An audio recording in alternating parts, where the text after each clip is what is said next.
Students, today we will be discussing metamorphosis in insects.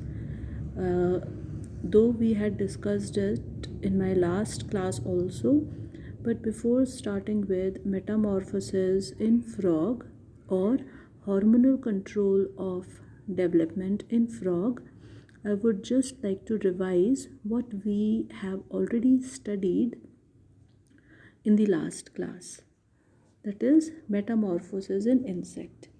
As we all know, metamorphosis means transformation of an individual, of an immature insect, from larva to pupa to adult. And in the last class I told you that the insect development or metamorphosis is categorized into three broad type. First type is called the ametabolous metamorphosis. Second one is called the hemimetabolous or gradual metamorphosis. And the third type is called complete or holo metamorphosis. Though in insect development there are variation in these three basic type of metamorphosis. Last class में मैंने आपको बताया था कि Metamorphosis का मतलब होता है इंसेक्ट्स का रूपांतरण या कायांतरण, जिसमें अंडे से इंसेक्ट लार्वे के रूप में बाहर आता है और कई सारे स्टेजेस को पार करता हुआ लार्वल, प्यूपल और एडल्ट अवस्था में वो आता है। ये जो ट्रांसफॉर्मेशन है ये हॉर्मोन्स के द्वारा संभव होती है। लास्ट क्लास में मैंने आपको बताया था कि एमेटाबोलस मेटामॉर्फोसिस का मतलब होता है ऐसा मेटामॉर्फोसिस या ऐसा कायांतरण जिसमें अंडे से जब लार्वा बाहर आता है तो उसका स्वरूप एडल्ट के जैसा ही होता है, सिर्फ उसमें कुछ डिफरेंस शेप में, साइज़ में और गोनेड के डेवलपमेंट में होते हैं। दो उनका शेप एडल्ट के जैसा ही प्रतीत होता है, but it is very small in structure. So we can say that in ametabolous metamorphosis, from egg, immature adult-like organism emerge out. यानी एडल्ट के जैसे ही ऑर्गेनिज्म इंसेक्ट्स बाहर आते हैं, सिर्फ उनका साइज़ छोटा होता है, बाकी और स्ट्रक्चर्स एडल्ट के समान होते हैं और ये इमेच्योर होते हैं, यानी गोनेडल डेवलपमेंट इनमें नहीं होता है। इसके एग्जांपल्स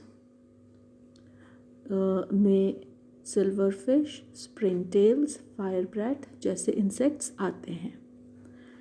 सेकेंड टाइप का जो मेटाबोलस है, ये पिक्चर है ए मेटाबोलस टाइप ऑफ डेवलपमेंट, जिसमें जो इंसेक्ट है वो एडल्ट के जैसे ही प्रतीत होता है, केवल इनका जो आकार है वो डिफरेंट होता है और गोनेडल डेवलपमेंट इनमें नहीं पाया जाता है। हेमी मेटाबोलस टाइप का जो एग्जांपल है ये ग्रास हॉपर, क्रिकेट्स आदि में देखने को मिलता है। इसमें अंडे से बाहर निकलने वाले जो लार्वे हैं वो निम्फ कहलाते हैं और first nymphal stage, second nymphal stage आदि स्टेजेस से होते हुए वो एडल्ट फॉर्म में आते हैं। इन निम्फ्स में विंग पैड का डेवलपमेंट नहीं होता है, जो कि बाद में विंग्स डेवलप होते हैं। स्किन इनकी बहुत ही सॉफ्ट होती है, बाद में हार्ड हो जाती है। ये डिफरेंसेस मैंने आपको लास्ट क्लास में बताया था। पिगमेंटेशन भी जैसे जैसे लार्वल या निम्फल स्टेजेस में ये गुजरते जाते हैं, वैसे वैसे पिगमेंटेशन भी इनमें होता है और गोनेडल डेवलपमेंट भी लेटर स्टेज में इनमें देखने को मिलता है। तो इस प्रकार का जो मेटामॉर्फोसिस है वो हेमी मेटाबोलस मेटामॉर्फोसिस कहलाता है। होलोमेटाबोलस मेटामॉर्फोसिस यानी कंप्लीट ट्रांसफॉर्मेशन हमें देखने को मिलता है इंसेक्ट्स के अंदर। इसका एग्जाम्पल, बहुत ही ब्यूटीफुल एग्जाम्पल बटरफ्लाई में हम देख सकते हैं, where we see that from eggs the larva emerges out, it passes into several larval stages, first larva, second larva, and the stage between two larval form is called the instar stage. So we can say that the larva passes from first instar stage to second instar to third instar, and likewise. Ultimately, it becomes a pupa. Larval stages is actually a feeding stage where the larva feeds voraciously, and after that larval stage, after eating substantially, it enters into a pupal stage, which is said to be a dormant stage. But actually in pupal stage also a lot of metabolic activities goes on inside the cocoon or inside the pupal form. जैसे होलोमेटाबोलस में अंडे से larva बाहर आता है और कई सारी लार्वल अवस्थाओं को पार करते हुए एक डॉर्मेंट अवस्था, प्यूपल अवस्था में वो पहुंचता है। कई सारे इंसेक्ट्स में प्यूपल अवस्था में अपने चारों तरफ ये कोकून का निर्माण करता है और इस कोकून के अंदर वो एक सुप्त अवस्था के रूप में रहता है। लार्वल अवस्था इंसेक्ट की फीडिंग अवस्था मानी जाती है और इस अवस्था में लार्वा बहुत वोरेशियसली फीडिंग करता है और अंततः प्यूपल अवस्था में पहुंचता है। एक लार्वा दूसरी लार्वल अवस्था के बीच का जो स्टेज है वो इंस्टार स्टेज कहलाती है, और एक लार्वा दूसरे लार्वा में जब कन्वर्ट होता है तो अपना एक्सोस्केलेटन उतार देता है, क्योंकि अंगों में वृद्धि, स्ट्रक्चर्स में वृद्धि होने की वजह से जो एक्सोस्केलेटन है वो टाइट प्रतीत होता है लार्वा के लिए। तो इस वजह से वो अपना पहला जो एक्सोस्केलेटन है उसको वो उतार कर दूसरी लार्वल अवस्था में पहुंचता है। तो अपनी एक्सोस्केलेटन की जो शेडिंग है ये प्रोसेस कहलाती है मोल्टिंग और एक्डाइसिस। तो इस प्रकार से लार्वा प्यूपा अवस्था और प्यूपल अवस्था के बाद एडल्ट अवस्था में आता है। ये जो स्टेजेस है ये हार्मोन के द्वारा कंट्रोल होती है, और पिछले क्लासेस में मैंने आपको बताया था कि इंसेक्ट ब्रेन में न्यूरोसेक्रीटरी सेल्स होते हैं और एक मिनट, मुझे डायग्राम नहीं दिखाई दे रहा है, ओके नेवर माइंड। जैसे मैंने आपको बताया था कि इंसेक्ट ब्रेन में से दो स्ट्रक्चर्स जुड़े हुए होते हैं। हाँ, ये रहा, ये इंसेक्ट ब्रेन है और इंसेक्ट ब्रेन से दो स्ट्रक्चर्स जुड़े हुए होते हैं, दो एंडोक्राइन स्ट्रक्चर जुड़े हुए होते हैं। एक कहलाता है कॉर्पस कार्डिएकम और दूसरा स्ट्रक्चर कहलाता है कॉर्पस अलेटम। ये सिंगुलर रूप में जब हम इनके बारे में बात करते हैं तो कॉर्पस कार्डिएकम कहते हैं, और जब हम प्लूरल रूप में बात करते हैं, क्योंकि ये एक जोड़ी होते हैं जैसे कि आप इस डायग्राम में देख रहे हैं, तो ये जब प्लूरल के रूप में हम इनको बात करते हैं तो हम कॉर्पोरा कार्डिएका और कॉर्पोरा अलेटा के नाम से संबोधित करते हैं।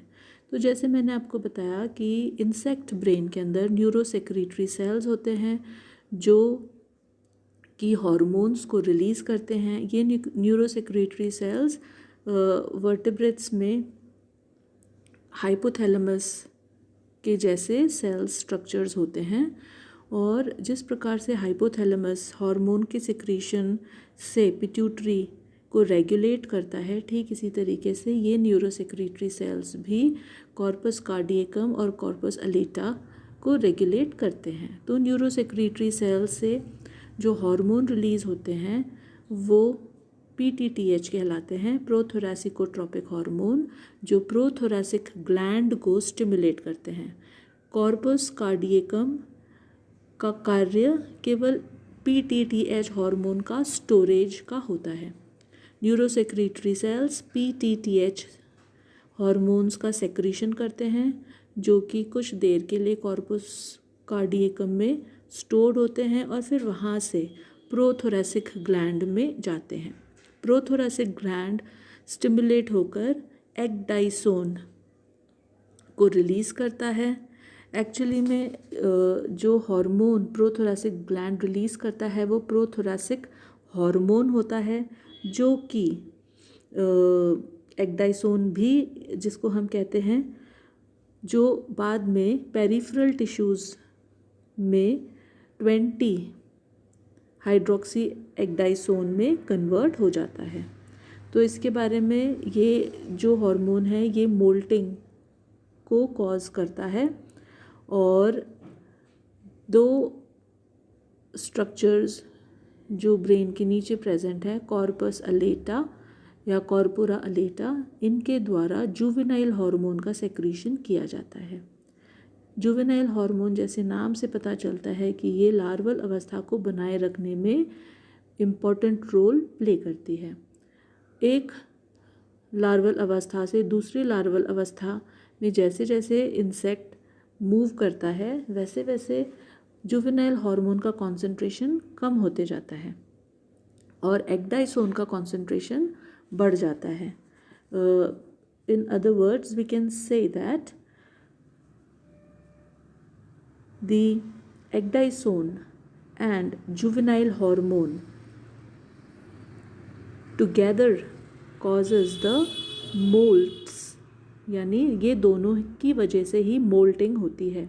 जब जुवेनाइल हार्मोन की कॉन्सेंट्रेशन अत्यधिक है और एक्डाइसोन की कॉन्सेंट्रेशन कम है तो इंसेक्ट लार्वल अवस्था में रहता है। दूसरी लार्वल अवस्था में जाने के लिए जुवेनाइल हार्मोन का कॉन्सेंट्रेशन कम होगा और एक्डाइसोन का कॉन्सेंट्रेशन थोड़ा सा ज़्यादा बढ़ेगा, तब इंसेक्ट पहले लार्वल अवस्था से दूसरी लार्वल अवस्था में मोल्ट होता है।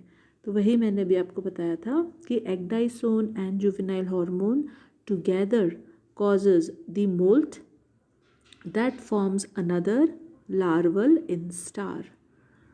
When there is a lower concentration of juvenile hormone, ecdysone induced molt produces a pupa.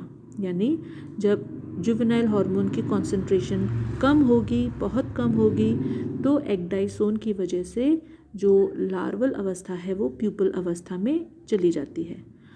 And when ecdysone acts in absence of juvenile hormone, then the imaginal disc differentiate and the molt give rise to adult. जैसे कि इस diagram से, इस picture से आप देख सकते हैं, जहाँ जहाँ लार्वल अवस्थाएं हैं वहाँ वहाँ पर जुवेनाइल हार्मोन और एक्डाइसोन दोनों ही एक सिंक्रोनाइजेशन रूप में काम करते हैं। और जब जुवेनाइल हार्मोन की कॉन्सेंट्रेशन, ये जो थर्ड पिक्चर है इसमें आप देखेंगे जुवेनाइल हार्मोन एब्सेंट है, तो एक्डाइसोन जब अकेले प्रेजेंट होता है तो वो प्यूपा स्टेज से एडल्ट स्टेज के लिए इंसेक्ट को प्रेरित करता है।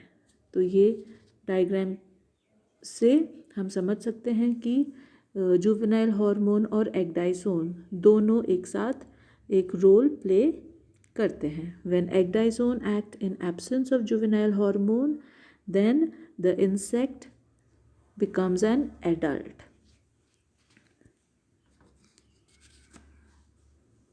हम मोल्टिंग प्रोसेस को अगर डिस्कस करें तो ये हम कह सकते हैं कि moulting process is initiated in the brain where neurosecretory cells release prothoracicotropic hormone PTTH in response to neural, hormonal or environmental signal. PTTH is a peptide hormone with a molecular weight of approximately 40,000, and it stimulates the production of ecdysone by prothoracic gland. This ecdysone is modified in peripheral tissues to become the active molting hormone called 20-hydroxyecdysone, which is written as 20E.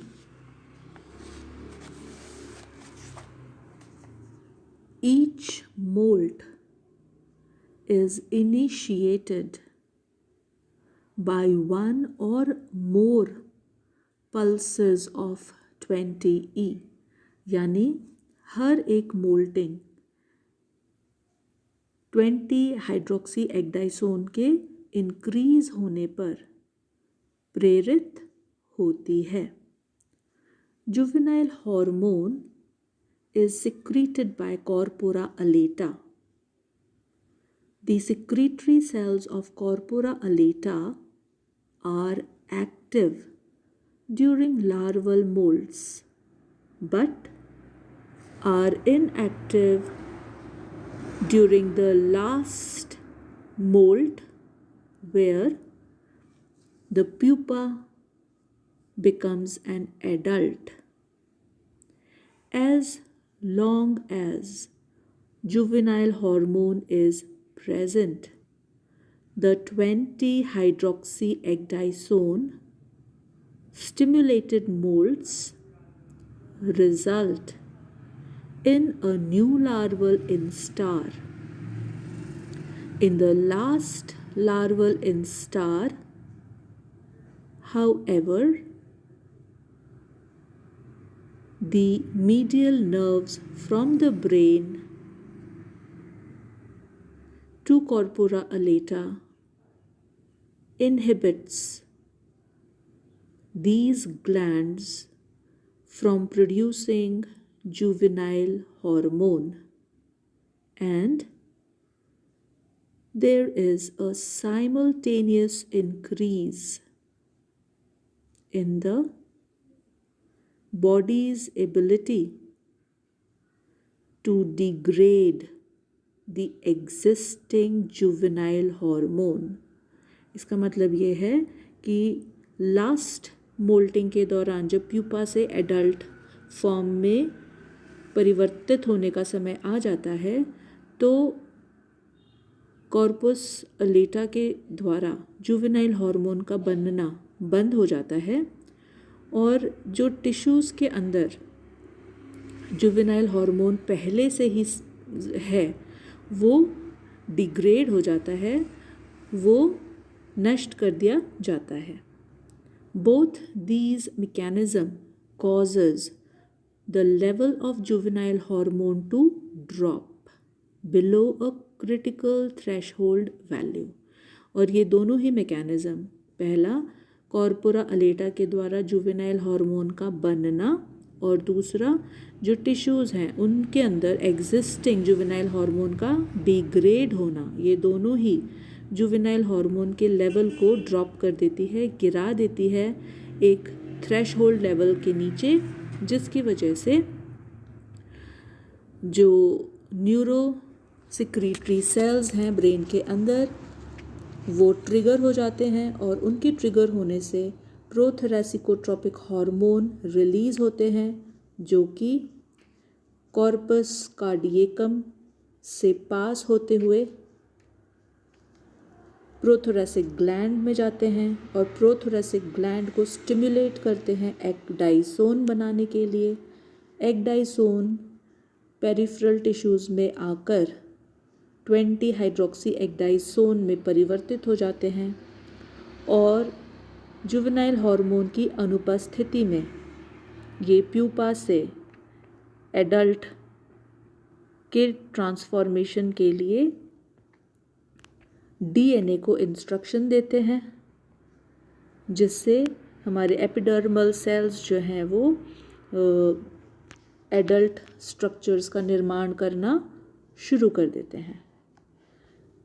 After the second ecdysone pulse, new pupa specific gene produced, they start the molt from pupa to adult stage. So the adult specific genes are activated and adult specific structures are formed. During molting and metamorphosis, certain region of the polytene chromosome of Drosophila puffs out in the cells of certain organ at certain times. Moulting के समय या Metamorphosis के दौरान ये Drosophila में देखा गया experimental conduction करने के बाद कि ड्रोसोफिला के सलाइवरी ग्लैंड में जो सेल्स हैं उन सेल्स के अंदर पॉलीटीन क्रोमोसोम्स देखे गए और इन पॉलीटीन क्रोमोसोम्स के अंदर स्पेसिफिक समय पर स्पेसिफिक पफ यानी सूजन जैसे फुलाव डीएनए के अंदर देखा गया. These chromosome puff represent areas where DNA is being actively transcribed. और ये जो पॉलीटीन क्रोमोसोम में स्पेसिफिक समय पे स्पेसिफिक पफ यानी कि फुलाव डीएनए में जब देखा गया, इसका मतलब ये था कि ये जो पफ है वो उस रीजन को रिप्रेजेंट करते हैं जहाँ पर डीएनए बहुत एक्टिवली ट्रांसक्राइब हो रहा था. 20E regulated chromosome puff occurring during last stage of Drosophila larva can be categorized into 3 categories. यानी कि जब लास्ट डेवलपमेंटल स्टेज है प्यूपा से एडल्टहुड के लिए, यानी कि जब ड्रोसोफिला की हम बात कर रहे हैं तो थर्ड इंस्टार स्टेज में जो पफ देखे गए हैं, इन पफ को 3 कैटेगरी में हम बांट सकते हैं. एक early puff that 20E induces rapidly. जो पहला पफ है थर्ड इंस्टार लार्वे में जो देखा गया, उसको हम पहले पफ को हम कहते हैं अर्ली पफ, जो कि 20 एक्डाइसोन की वजह से तुरंत बनता है. जब 20 हाइड्रोक्सी एक्डाइसोन रिलीज़ होता है तो वो तुरंत बन जाता है. दूसरा जो पफ की कैटेगरी है वो कहलाता है intermolt puff. Intermolt puff that 20 hydroxy ecdysone causes to regress, and late puff. तीसरी जो कैटेगरी है पफ की वो है late puff that are seen several hours after 20 hydroxyecdysone stimulation. So what we can make out, हम इससे क्या make out कर सकते हैं? Ashburner 1990 hypothesized that early puff genes make a protein product that is essential for the activation of late puff genes. तो इन puffing को देखकर एशबर्नर ने हाइपोथेसाइज किया कि ये जो 3 कैटेगरी है पफ बनने की, पफ क्या है? पफ वो रीजन है, डीएनए का वो रीजन है जहाँ पर डीएनए एक्टिवली ट्रांसक्राइब हो रहा है, यानी उस रीजन से एक्टिव प्रोटीन्स बन रहे हैं। तो एशबर्नर ने ये कहा कि अर्ली पफ जीन्स जो है वो उन प्रोटीन्स का निर्माण करते हैं जो कि लेट पफ जीन्स को एक्टिव करते हैं। And more over this early regulatory protein itself turns off the transcription of early genes। और जब लेट पफ जीन्स एक्टिव हो जाते हैं तो लेट पफ जीन्स के जो प्रोडक्ट हैं वो अर्ली पफ जीन्स को स्टॉप कर देते हैं। The early puff include the genes for 2 important transcription factors।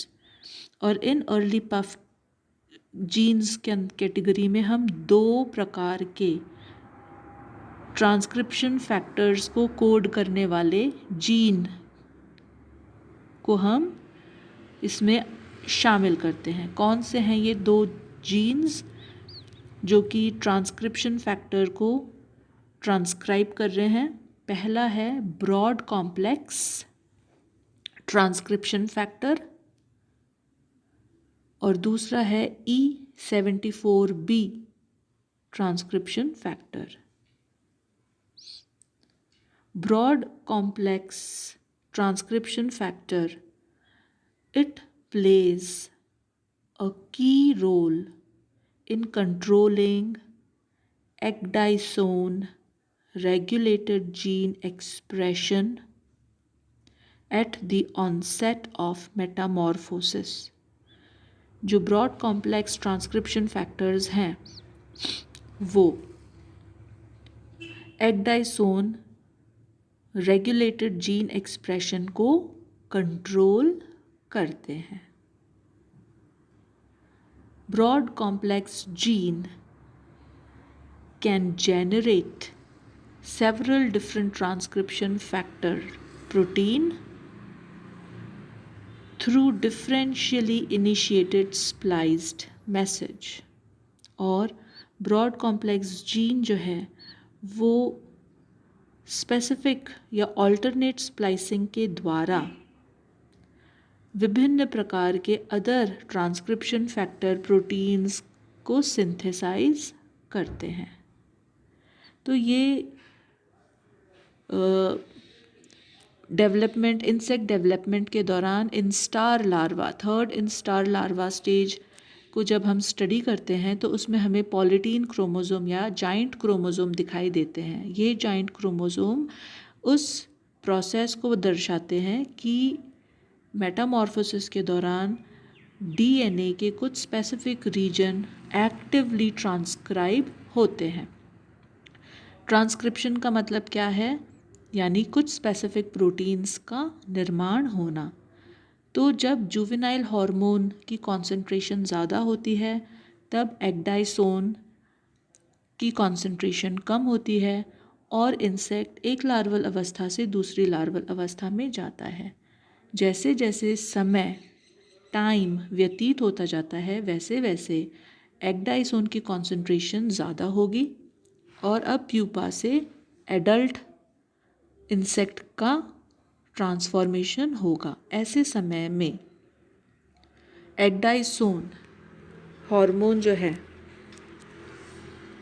ये प्यूपा के डीएनए में 3 प्रकार के पफ को बनाता है: अर्ली पफ, इंटरमोल्ट पफ और लेट पफ। अर्ली पफ या पफ वो रीजन होते हैं जहाँ पर डीएनए बहुत ही एक्टिवली ट्रांसक्राइब हो रहा होता है। अर्ली पफ से जो प्रोटीन्स बनते हैं वो लेट पफ के प्रोटीन निर्माण को इनिशिएट करते हैं, उसको चालू करते हैं। और जैसे ही लेट पफ प्रोटीन बनने लगता है, late puff protein early puff protein के एक्टिविटी को बंद कर देता है अर्ली पफ जीन्स में दो प्रकार के जीन होते हैं, पहला ब्रॉड कॉम्प्लेक्स जीन और दूसरा E74B gene. Broad complex gene ecdysone के रेगुलेशन को कंट्रोल करता है, यानी एगडाइसोन वो हार्मोन है जो प्यूपा से एडल्ट इंसेक्ट के निर्माण को प्रेरित करता है। तो इस प्रकार से 3 इम्पॉर्टेंट हार्मोन्स हैं इंसेक्ट मेटामॉर्फोसिस के लिए। पहला हार्मोन है हमारा जुवेनाइल हार्मोन, जो कि कॉर्पस अलेटम के द्वारा रिलीज़ होता है और जिसकी वजह से लार्वे जो है वो एक अवस्था से दूसरी अवस्था में जाते हैं। एक अवस्था से दूसरी अवस्था में जाने के लिए साथ के साथ एगडाइसोन का होना भी आवश्यक होता है, यानी जैसे जैसे जुवेनाइल हार्मोन की कॉन्सेंट्रेशन कम होगी, एगडाइसोन की कॉन्सेंट्रेशन बढ़ेगी, तो एक लार्वल अवस्था से दूसरी लार्वल अवस्था में इंसेक्ट जाता है। In due course of time, जैसे जैसे समय बीतता है, वैसे जो ब्रेन में मौजूद न्यूरोसेक्रीटरी सेल्स हैं वो PTTH हार्मोन का सिक्रीशन करते हैं। PTTH हार्मोन यानी प्रोथोरेसिकोट्रोपिक हार्मोन प्रोथोरेसिक ग्लैंड को स्टिमुलेट करते हैं, जो कि एगडाइसोन एक स्टेरॉयडल हार्मोन को सेक्रीट करते हैं। जुवेनाइल हार्मोन एक लिपिड हार्मोन है और एगडाइसोन एक स्टेरॉयड हार्मोन है। ये एगडाइसोन पेरिफेरल टिश्यूज़ में 20 हाइड्रोक्सी एगडाइसोन में परिवर्तित हो जाता है, जो कि प्यूपा, लार्वल प्यूपल और एडल्ट स्टेज के परिवर्तन को कंट्रोल करता है। प्यूपल अवस्था में जुवेनाइल हार्मोन की कॉन्सेंट्रेशन बिल्कुल कम हो जाती है, थ्रेशहोल्ड लेवल से भी कम हो जाती है, जिसकी वजह से एगडाइसोन की कॉन्सेंट्रेशन बढ़ती है और प्यूपा से एडल्ट का जो ट्रांसफॉर्मेशन है वो हो जाता है। तो इस प्रकार से ये 3 इम्पॉर्टेंट हार्मोन हैं जो कि एक्सट्रिंसिक यानी बाह्य स्टिमुलेशन जैसे टेम्परेचर, लाइट, स्ट्रेस एक्सेट्रा की वजह से ट्रिगर होते हैं, एक्टिव होते हैं और इनकी वजह से एग से लार्वा, लार्वा से सेकेंड लार्वा, सेकेंड लार्वा से थर्ड लार्वा, थर्ड लार्वा से प्यूपा और प्यूपा से एडल्ट इंसेक्ट का फॉर्मेशन या ट्रांसफॉर्मेशन या मेटामॉर्फोसिस होता है। तो ये था हमारा hormonal control of insect Metamorphosis.